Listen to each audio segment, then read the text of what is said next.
Well, I thought there'd be a podium, so I'm a bit scared. Chris asked me to tell again how we found the structure of DNA. And since, I follow his orders, I'll do it. But it slightly bores me. And I wrote a book. So I'll say something. I'll say a little about, how the discovery was made and why Francis and I found it. And then I hope maybe I have at least 5 minutes to say what makes me tick now. Back of me is a picture of me when I was 17. I was at the University of Chicago in my third year. And I was in my third year because the University of Chicago let you in after 2 years of high school, so it was fun to get away from high school, and because I'm very small, no good in sports or anything like that. But I should say that my background, my father was, raised to be an Episcopalian and Republican, but after 1 year of college, he became an atheist and a Democrat, and. My mother was Irish Catholic, but she didn't take religion too seriously, and by the age of 11 I was no longer going to Sunday Mass and going on birdwatching walks with my father. So early on I heard of Charles Darwin. I guess, he was the big hero, and, you understand life as it now exists through evolution. And at the University of Chicago, I was a zoology major and thought I would end up, if I was bright enough, maybe getting a PhD from Cornell in ornithology. Then, in the Chicago paper, there was a review of a book that, called What is Life by the great physicist Schrödinger. And that, of course, had been a question I wanted to know. Darwin explained life after it got started, but what was the essence of life? And Schrödinger said the essence was information, present on our chromosomes, and it had to be present on a molecule. I never really thought of molecules before, chromosomes, but this was a molecule, and somehow the information was probably present in some digital form. And there was a big question, how did you copy the information? So that was the book, and so from that moment on, I wanted to be a geneticist, understand the gene, and through that understand life. So I had, a hero at a distance, wasn't a baseball player, it was Linus Pauling. And so I applied to Caltech, and they turned me down. So I went to Indiana, which was actually as good as Caltech in genetics, and besides they had a really good basketball team. So I had a really quite happy life at Indiana, and it was in Indiana I got the impression that the gene was likely to be DNA, and so when I got my PhD I should go in search of DNA. So I first went to Copenhagen because I thought, well, maybe I could become a biochemist, but I discovered biochemistry was very boring. It wasn't going anywhere toward, saying what the gene was. It was just nucleosides. And, that's the book, little book. You can read it in about 2 hours. And, but then I went to a meeting in Italy, and there was an unexpected speaker. He wasn't on the program, and he talked about DNA. This was Morris Wilkins. He was trained as a physicist, and after the war he wanted to do biophysics, and he picked DNA because DNA had been shown at the Rockefeller Institute to possibly be the genetic molecules on the chromosomes. Most people believed it was proteins. But Wilkins, thought DNA was the best bet, and he showed this X-ray photograph. And it was sort of crystalline. So DNA had a structure, even though it all probably different molecules carried different set of instructions. So there was something universal about the DNA molecule. So I wanted to work with him, but he didn't want a former bird watcher, and I ended up in Cambridge, England. So I went to Cambridge because It was really the best place in the world then for X-ray crystallography. And X-ray crystallography is now subject to, chemistry departments. But in those days, it was in the domain of the physicists. So the best place for X-ray crystallography was in the Cavendish laboratory at Cambridge.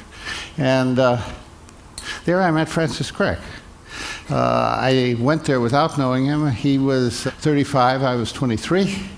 And within a day, we decided that maybe we could take a shortcut to finding the structure of DNA, not solve it by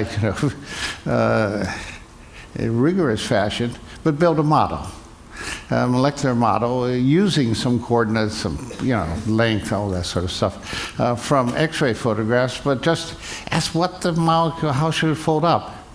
And the reason for doing so is the center of the photograph is Linus Pauling. About 6 months before, he proposed the alpha helical structure for proteins. And in doing so, he banished the man on the right, Sir Lawrence Bragg, who was the Cavendish professor. This is photographed several years later when Bragg had caused a smile. He certainly wasn't smiling when I got there because he was somewhat humiliated by Pauling getting the alpha helix and the Cambridge people failing because they weren't chemists. And certainly neither Crick or I were chemists. So we tried to build a model, and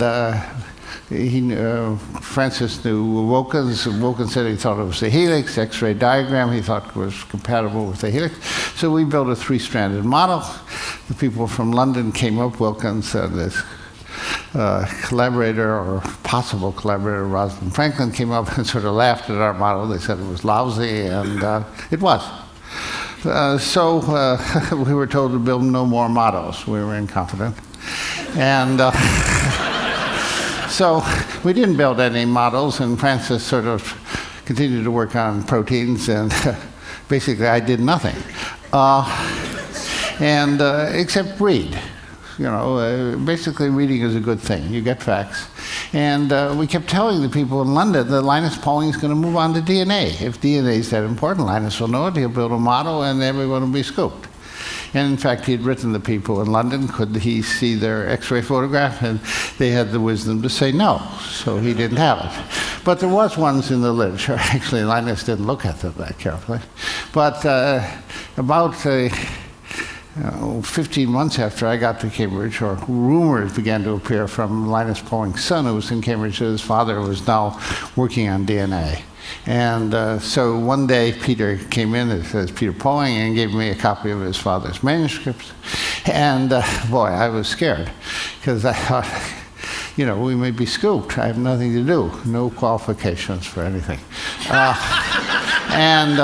So there was the paper, and he proposed a 3-stranded structure, and I read it, and it was crap. So this was, unexpected from the world. And so it was held together by hydrogen bonds between phosphate groups. Well, at the peak pH that cells have, around 7, those hydrogen bonds couldn't exist. We rushed over to the chemistry department and said, could Pauling be right? And Alex Todd said no, so we were happy. And we were still in the game, but we were frightened that someone at Caltech would tell Linus that he was wrong. And so Bragg said build models, and a month after we got the Pauling manuscript, I should say, I took the manuscript to London to show the people, that Linus was wrong and they were still in the game. And they should immediately start building models, but Wilkins said no. Rosalind Franklin was leaving in about 2 months, and after she left, he would start building models. And so I came back with that news to Cambridge, and Bragg said, build models. Well, of course, I wanted to build models. And there was a picture of Rosalind. She really, in one sense, she was a chemist, but really she had been trained, she didn't know any organic chemistry or quantum chemistry. She was a crystallographer. And I think part of the reason she didn't want to build models is she wasn't a chemist, whereas Pauling was a chemist. And so Crick and I, started building models, and I learned a little chemistry, but not enough. Well, we got the answer on 28th of February, '53, And it was because of a rule, which to me is a very good rule: never be the brightest person in the room. And we weren't. I mean, we weren't the best chemists in the room. I went in and showed them a pairing I'd done, and Jerry Donahue, he was a chemist. He said, it's wrong. You got the hydrogen atoms are in the wrong place. I just put them down like they were in the books. He said they were wrong. So the next day, you know, after I thought, well, he might be right, so I changed locations, and then we found the base pairing, and Francis immediately said the chains run in opposite directions, and we knew we were right. So it was a pretty, you know, it all happened in about 2 hours. You know, from nothing to big. And we knew it was big because, you know, if you just put A next to T and G next to C, you have a copying mechanism. So we saw how genetic information is carried. It's the order of the 4 bases, so in a sense it is a sort of digital type information. And you copy it by going from strand separating. So it's, you know, if it didn't work this way, you know, you might as well believe it because you didn't have any other scheme. But that's not the way most scientists think. Most scientists are really rather dull. They say we won't think about it until we know it's right. But, you know, we thought it was at least 95% right or 99% right, so think about it. The next 5 years, there were essentially something like 5 references to our work in Nature. None. And so we were left by ourselves and trying to do the last part of the trio. What does the genetic information do? And it was pretty obvious that it provided the information to an RNA molecule, and then how do you go from RNA to protein? For about 3 years, I tried to solve the structure of RNA. It didn't yield, didn't give good X-ray photographs. I was largely unhappy. A girl didn't marry me. It was really, you know, sort of a shitty time. So there's a picture of Francis and I before I met the girl, so I'm still looking happy. But there is what we did when we didn't know where to go forward. We formed a club. And called it the RNA Tie Club. George Gamow, the great physicist, he designed the tie. He was one of the members, and the question was, how do you go from a 4-letter code to the 20-letter code of proteins? Feynman was a member, and Teller, and friends of Gamow. But that's the only photo. No, we were only photographed twice, and in both occasions, you know, one of us was missing the tie. There's Francis up on the upper right, and Alex Rich, the MD turned crystallographer, is next to me. This was taken in Cambridge in September of 1955. And I'm smiling, sort of forced, I think, because the girl, boy, she is gone. And so I didn't really get happy until 1960, because then we found out basically, you know, that there are 3 forms of RNA, and we knew basically DNA provides the information, RNA provides the information, protein, and that led Marshall Nierenberg, you know, to take RNA, synthetic RNA, put it in a system making protein. He made phenylalanine, poly-U made phenylalanine. So that's the first cracking of the genetic code, and it was all over by 1966. So that's what Chris wanted me to do. It was so what happened since then? Well, at that time, I should go back. When we found the structure of DNA, in my first talk at Cold Spring Harbor, the physicist Leo Szilard, he looked at it and he said, "Are you going to patent this?" But he knew patent law and knew we couldn't patent it because there was no use for it. And so DNA didn't become a useful molecule, and the lawyers didn't enter into the equation until 1973, 20 years later, when Boyer and Cohen in San Francisco and Stanford came up with their method of recombinant DNA, and Stanford patented it and made a lot of money. That is, they patented something which, you know, could you do useful things, and then they learned how to read the letters of the code, and boom, we've had a biotech industry, and but we're still a long ways from answering a question which sort of dominated my childhood, which is how do you nature nurture? And so I'll go on. I'm already out of time, but this is Michael Wigler, a very, very clever mathematician turned physicist, and he developed a technique which essentially will let us look at sample DNA at eventually 1 million spots along it. There's a chip there, a conventional one, then there's one made by photolithography by a company in Madison called Nimblegen, which is way ahead of Affymetrix, and we use their technique. And what you can do is sort of compare DNA of normal, say, versus cancer, and you can see on the top that cancers which are bad show insertions or deletions. So the DNA is really badly mucked up, whereas if you have a chance of surviving, the DNA isn't so mucked up. So we think that this will eventually lead to what we call DNA biopsies. Before you get treated for cancer, you should really look at this technique and get a feeling of the face of the enemy. It's only a partial look, but I think it's going to be very, very useful. So we started with breast cancer because there's lots of money for it, no government money.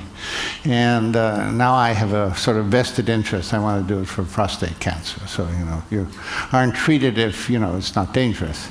And but Wigler, besides looking at cancer cells, looked at normal cells and made a really sort of surprising observation, which is all of us have about 10 places in our genome where we've lost a gene or gained another one. So we're sort of all imperfect. And the question is, well, if we're around here, these losses or gains might not be too bad. But if these deletions or amplifications occurred in the wrong gene, maybe you really are sick. So the first disease he looked at was autism. And the reason that we looked at autism is we had the money to do it. To look at an individual is about $3,000, and the parent of a child with Asperger's disease, the high intelligence autism, had sent his thing to a conventional company. They didn't do it. Couldn't do it by conventional genetics, but just scanning it, we began to find genes for autism, and you can see here, there are a lot of them. So a lot of autistic kids are autistic because they just lost a big piece of DNA. I mean, big piece at the molecular level. We saw one autistic kid, 5 million bases just missing from one of his chromosomes. We haven't yet looked at the parents, but the parents probably don't have that loss or they wouldn't be parents. Now, so our autism study is just beginning. We got $3 million. I think it'll cost at least 10 to 20 before you'd be in a position to help parents who've had an autistic child or think they may have an autistic child, and can we spot the difference. So this same technique should probably look at all. It's a wonderful way to find genes. And so I'll conclude by saying we've looked at 20 people with schizophrenia. And we thought we probably had to look at several hundred before we got a picture. But as you can see there, 7 out of 20 had a change which was very high. And in the controls, there were 3. So what's the meaning of the controls? Were they crazy also and we didn't know it, or, were they normal? I would guess they're normal. And what we think in schizophrenia is there are genes that predispose you. And whether this is one that predisposes, and then there's only a subsegment of the population that's capable of being schizophrenic. Now, we don't have really any evidence of it, but I say, to give a hypothesis, the best guess is that if you're left-handed, you're prone to schizophrenia. 30% of schizophrenic people are left-handed, and schizophrenia has a very funny genetics, which means 60% of the people are genetically left-handed, but only half of it show it. I don't have the time to say it. Now, some people who think they're right-handed are genetically left-handed. Okay, I'm just saying that if you think, oh, I don't carry a left-handed gene. So therefore, my children won't be at risk of schizophrenia. You might. Okay. So it's, to me, an extraordinarily exciting time. We ought to be able to find the gene for bipolar. There's a relationship. And if I had enough money, we'd find them all this year. Thank you.